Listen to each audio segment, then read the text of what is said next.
Pagod man ang mga balikat,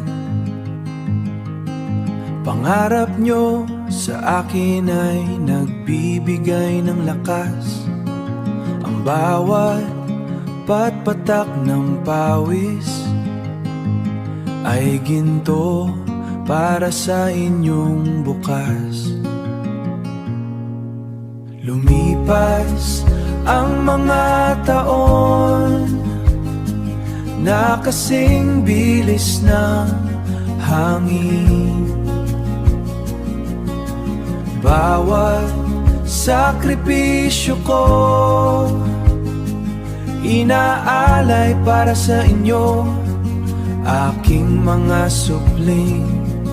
Sa labas matibay ang aking anyo, sandigan ng mundo, di matitinag at di susuko. Sa labas ako ay isang haliging matatag, at walang sinuman makapagbagsak. Ngunit sa ngiti at boses nyo, ako ay naging bihay.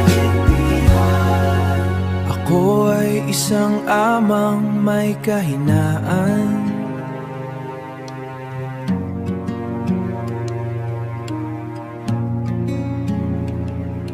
Nakatingin sa inyong mga larawan,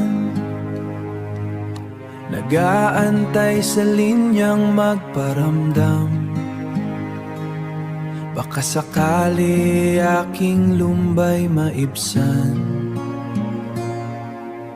Gabi na naman nakatitig sa kisame, pasa ng daigdig sa dilim, nakatago ang pighati. Nagbalik tanaw mga alala, anapuno ng ngiti.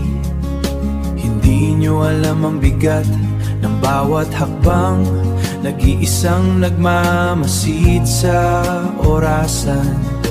Hinihiling ang tawag na inaasahan, ang mga panahon na aking pagtitiis. Sana pawiin ng mga boses nyong matamis. Kayo mga anak ko, ang aking kahinaan.